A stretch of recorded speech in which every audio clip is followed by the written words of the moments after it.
And make sure you get those final seating arrangements to your friends. We've got a few more seats locked at this point. And that's my friends there right inside. Put your hands up.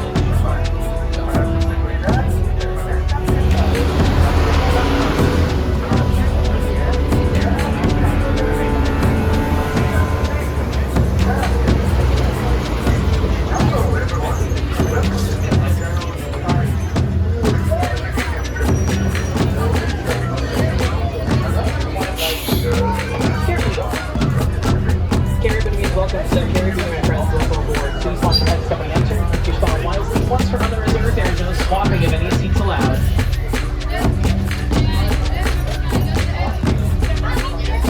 Right seat.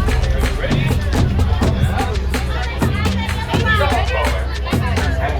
To the right hand side, please watch your hands, arms, feet, and legs. Over sliding shut. We'll be on our way in just a few moments.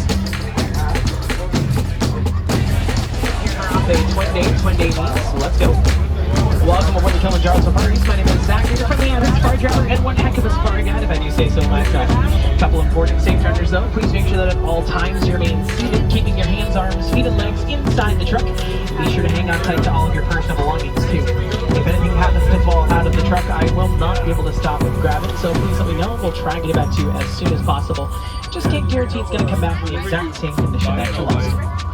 We'll make her out of the reserve here in just a few moments. In the meantime, if you look over your heads and you want some spoilers, you'll find an animal spotting guide. And just keep in mind, probably can't see every single one of those animals out in the reserve. I can't stop for all of them either. So if you want to take any pictures, make sure we've got your cameras ready.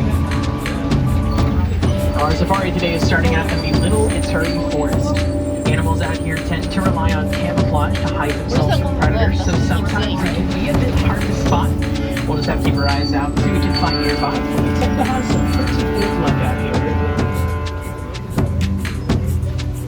Alright, see, we're off to a good start. To the right-hand side there, you can see an okapi, a dark brown animal with black and white stripes in their legs and hindquarters. And despite those black and white stripes, the okapi are actually not related to the zebra. They're in fact the closest living relative of the giraffe. Okapi have a long, prehensile tongue, just like the giraffe, reaches about 18 inches long, which is long enough if they want to. The okapi can lick their own eyeballs. That sounds kind of gross, but don't lie, if your tongue is that long, you want to try it too. And you can see a bongo back there to the right in the bushes. There's also one here on your left, kind of orangey copper brown with long skinny horns. Also come to your right, you'll find a greater kudu, that kind of light brown, sandy brownie as well with no horns. To our left, there is a tall black and white bird called a saddle-billed stork. The bongos, both males and females, are the horns they have, and they're sort of twisted and arched backwards. They won't get caught up in any sort of trees or branches as they run through the forest. Whereas the greater kudu, only males will grow horns. So the one that we saw back there, we knew was a female. Great with another stork here, pretty close by, just at the water's edge. Also back past the water, you can see a black rhinoceros taking a nap by that rock wall. The black rhinoceros are one of 5 total species of rhino in the world, and the smaller of the 2 that live here in Africa, reaching about 3,000 pounds fully grown. Still word small is relative. The black rhinos also have a prehensile triangular shaped upper lip. Prehensile meaning things are like working grass, so they'll use their upper lip to grab things off of bushes and trees to eat. And back in 2015, there were only 5,000 black rhinos left in the wild, but since then their numbers have doubled. They are still technically considered an endangered species, however. One of the biggest reasons for that would be the poaching of their horns. Some cultures might believe rhino horns to have medicinal properties, but scientifically we've never found any. They're actually made of the same materials that our hair and fingernails. It's called keratin. That does seem like just about all we're going to find here in the forest. So we're going to start making our way towards the Safi River. We'll see what's out in this direction. Rivers are an excellent place to see some aquatic animals, so we're going to keep a lookout for any dark shadows in the water, maybe some bubbles popping up here and there. Well, those are good signs of activity nearby. We're off to a good start. There's a couple of pink-backed pelicans on this island to your right. They're the larger white, almost light gray birds with long yellow bills. The pink-backed pelicans get their name from their mating season, when the skin on their backs will blush with a bright pink color. Very colonial birds too, nesting in pairs, anywhere between 20 to over 500 pairs in a pod. Now if you look at that sunken log there to the right, next to that log in the water, you see that grayish pink shadow? That's a Nile hippopotamus. And they're going to spend most of their day inside the water, about 16 to 18 hours worth, and they can spend up to 8 minutes at a time fully submerged before they come up for another breath. Hippos will even tend to sleep underwater, and subconsciously they'll automatically float themselves up to the top every 8 minutes or so to catch a breath, then sink right back down to keep on sleeping. The name hippopotamus actually has roots in Latin, translates roughly to water horse. It's pretty accurate depicting how they tend to get around. Since the hippos are mostly made of muscle and not fat, they sink to the bottom easier than they float up to the top. To get around, they're normally going to run along the bottom of riverbeds, just like something called a water horse would do. But that's not to say the hippos can't swim. There are still pretty great swimmers too. There's a few more down to our left-hand side there, kind of back to those waterfalls you might be able to see. See better than waterfall? Also, kind of on our left, I do see some Nile crocodiles on the shoreline. Oh, look, they're coming out. And the crocodiles are known to observant animals. That means their meat comes from outside sources. Like reptiles, they are cold-blooded. They are the largest species of crocodilian in Africa, reaching over 500 pounds and 16 feet in length. Their bite force is more than capable of crushing bone, and they can eat about half of their body weight in a single sitting. They're about 250-pound meal. The crocodiles are also some of the best parents in the entire animal kingdom. They're highly protective of their eggs. And when it gets close to time for those eggs to hatch, they'll roll them around inside mouths. It's going to sort of pre-crack their eggshells without crushing them, and it makes it easier for baby crocs to hatch whenever they're ready. Now we're going to make our way towards the savannah. It's the largest section of the reserve, and there's a lot less tree coverage. Instead of relying on camouflage, animals tend to rely on their safety in numbers and their speed to outmaneuver any of their predators out here. Much wider and more open spaces, so usually we'll see animals together in some pretty big groups.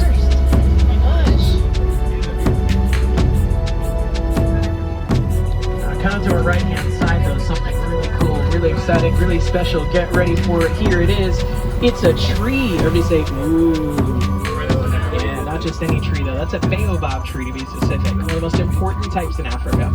And they have a couple nicknames. For about 9 months out of the year, all the leaves on that tree are completely gone. So it does kind of make it look like their roots are above the ground, which might give them the nickname of the upside-down tree.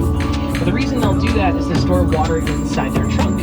That way when they do have leaves, if there's not any fresh water around, they can still grow. Now the animals, though, they've learned about that method of water storage. So during dry periods, they might come up to that tree, and those with tusks and horns will puncture a hole in the bark to get the water inside. Other animals might also chew on the roots and branches. Since the wood is kind of a spongy texture, it's like wringing out the sponge, that gets the water to the inside for them too. And that'll give the trees the second name of the tree of life. So just how crucial it is for these animals to need the most. Speaking of life, we're in fantastic luck. And to your right-hand side there in the shade, you'll see some springbok, really small, like bananas with a little black stripe in the right belly. And of course, you can see those giraffes kind of scattered around ahead of us there. And there are several different subspecies of giraffe. I can't quite tell which type these are from back here, but when we get a bit closer, I can probably figure it out.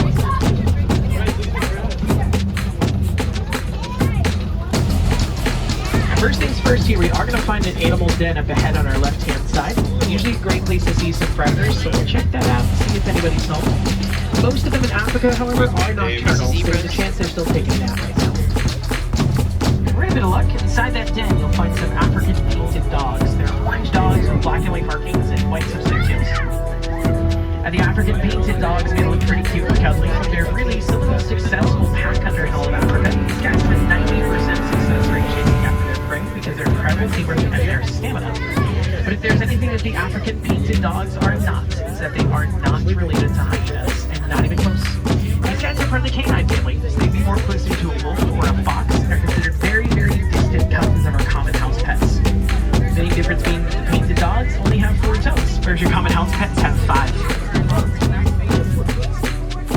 Out to your left-hand side, there are a couple of sable antelope, dark gray animals, white markings, long gray horns.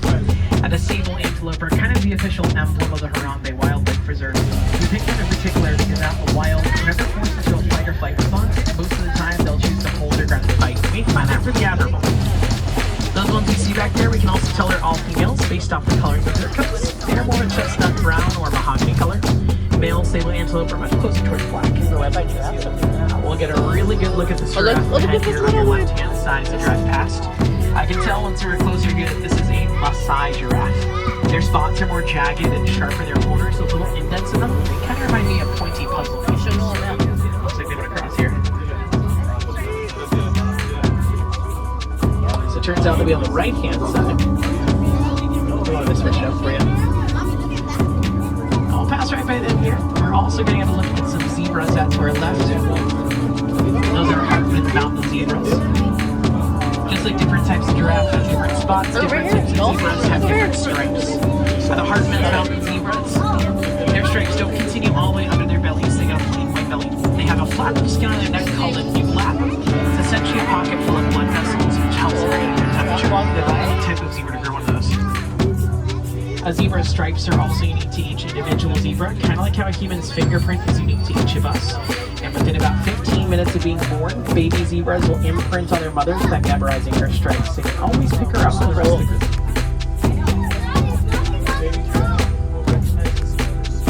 A giraffe are going to spend most of their day eating, about 16 to 18 hours worth. You only need to sleep for about 30 minutes each day though, which leaves you to do standing up. More often than not, they're also going to break those 30 minutes up into a bunch of minute-long naps here and there, rather than sitting that full 30 minutes in one go. And it seems like right now, though, they just want to hang out right there. So we'll give them some time to see what they want to do.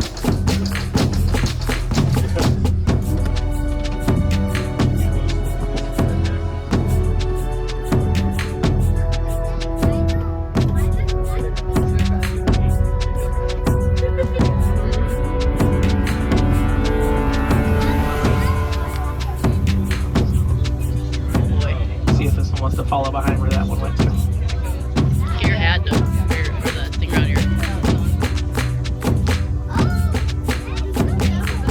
Looks like we're going to go here.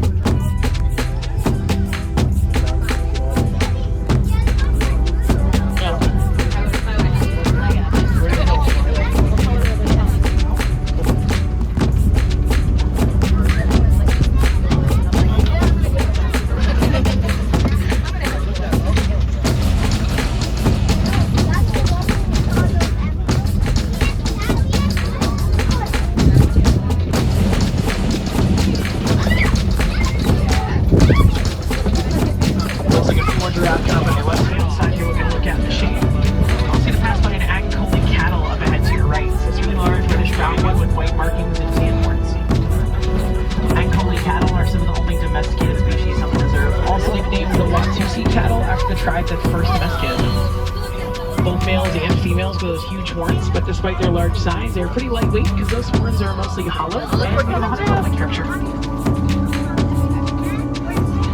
Also going to get a great look at these wildebeest on your right-hand side here.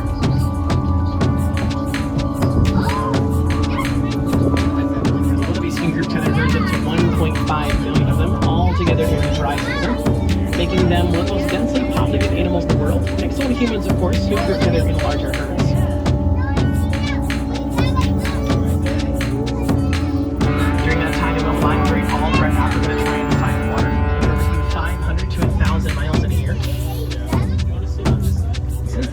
So large, wildebeest are going to kick up so much dust and dirt, we could actually track their migration patterns from space. Alright, looks like we're moving again here though.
6 to 8 foot vertical standing leap, which means that any kind of run up, that animal could jump as high as they are tall. This shortcut does take us across the savanna upward towards elephant country, so we're going to keep a lookout for any of them around here. Usually they spend a lot of time by the watering hole up ahead of us. I think I see a few back behind those palm trees out to your left. Might see their ears flapping around, kind of back near the shade. A little hard to pick out from this angle.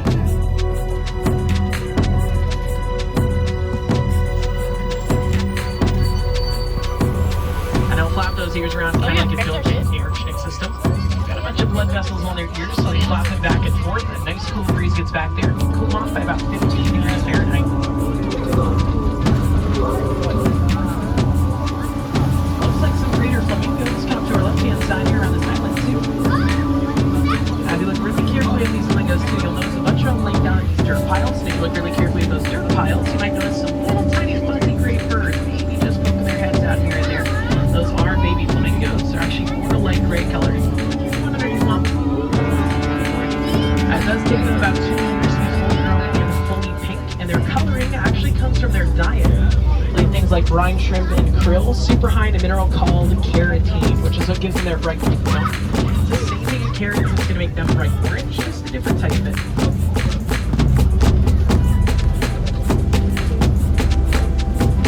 It looks like a pretty big mud wallow up ahead of us here too. Usually a great place to see some animals like to roll in our mud, use it as sunscreen, bug repellent, and moisturizer to protect their sensitive skin. One of the biggest culprits for that would definitely be the white rhinoceros, so we're going to keep a lookout for them around here. The thing is though, they're not actually white in color. The prevailing theory for their name is that it comes from a mistranslation of the Afrikaans word fight. Afrikaans is not true language Dutch, to use in southern regions of Africa. The word fight means wide. Bleaching refers to their mouths, much wider and more rectangular shaped, helps to grazing grass instead of being leaves off of bushes and trees. And I see one up ahead here to your left-hand side, laying down under the palm trees. They are considered to be a crepuscular animal. It's a very fancy, sciencey sounding word. It means they like to take a lot of naps, and that they're most active during dawn and dusk. Neither nocturnal nor diurnal, they are crepuscular. And they can run pretty fast if they want to as well. Speeds of about 35 miles per hour. When they do run, they're going to gallop, which means there are times where all four of their feet will be off the ground in one place, or the exact same way that horses do. I will keep our attention to our left-hand side. We've been known to spot some cheetahs on this ridge. They can be hard to see. You want to look for Lego streaks, black dots, and a white tip on their tail.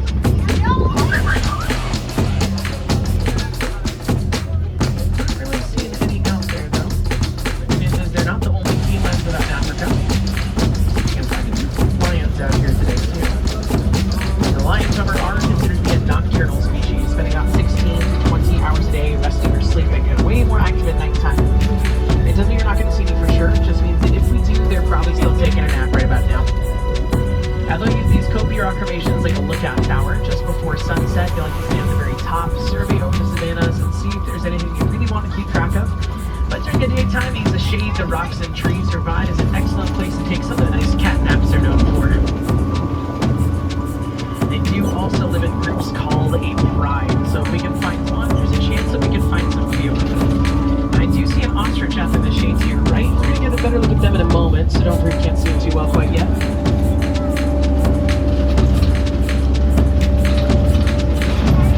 Doesn't seem like we're in much luck right now for lions. Like I mentioned, definitely nocturnal. So if you want to try and have a better chance, you can always come back to the safari closer towards nighttime. I believe we're going to close off our line at 7 o'clock tonight, so as long as you're in line before then, we'll be sure to get you on a truck. No two safaris are ever exactly the same. The animals will help to make sure of that one. A couple of burrows on your left-hand side, though. Great place to see animals who like to dig. And those burrows do look big enough to go for a hog. They are the world's largest burrowing mammals. They'll look with the razor-sharp tusks they have. Float their snout with hooves. When they go into their burrows, they're going to back into them, sun facing outwards to defend from predators. A little better look at that ostrich head on your right-hand side, though. Just out for shade. Light gray bird, long tan legs, long tan neck. The ostrich is the world's largest bird and the world's fastest bipedal land animal. Bipedal meaning on two legs. It can run at speeds of around 40 miles per hour. That looks pretty neat. They are also a flightless bird. They do not use those wings to flap and fly. They really use them to help themselves turn while they run.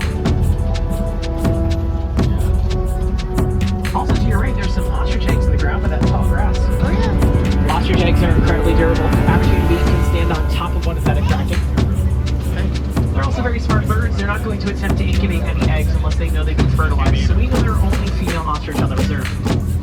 Now we're going to make our way through the last section of the reserve here called the Bagani Glen. Born in Wilson, Matua, son of his outpost in the Glen, wants to live on the outskirts of the reserve. And he's also adopted some Nigerian dwarf goats to take care of. You should see them around the camp here to our left.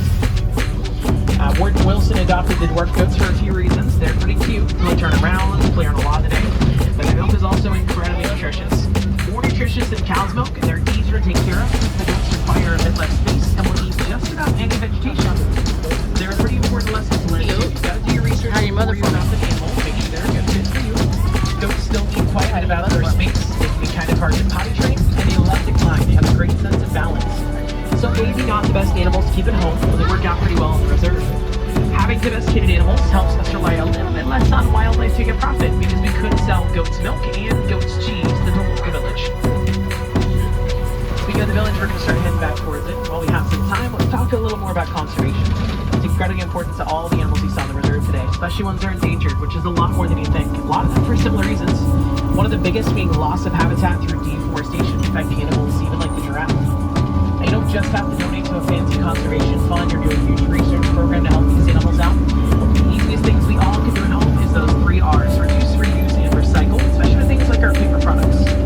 Something you might not know you can recycle either would be our electronic devices. Lots of them contain a mineral called coltan, and that's mined in the same places animals like elephants, rhinos, and lions make their homes. So next time you're thinking of upgrading something like your cell phone, instead of throwing your old one in a junk drawer somewhere, bring it to your local electronics store and recycle it instead. Things like that will help make sure these animals are around for decades to come.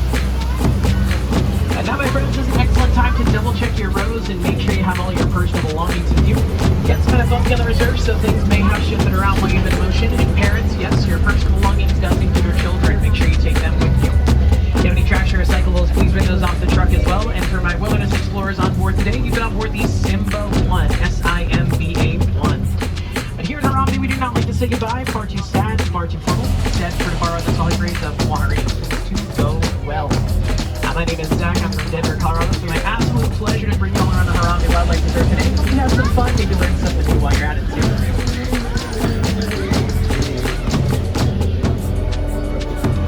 On the right, watch your hands, arms, feet, and legs. Doors are sliding open. Once again, go ahead, everyone. Go well, go wild. Go drink some water. Have a fantastic rest of your day.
Right now? Okay.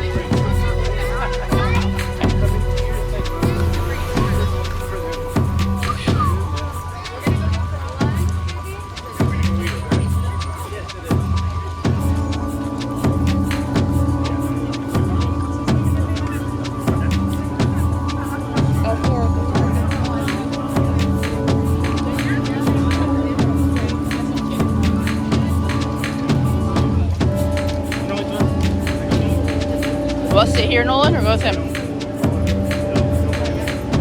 Stay here.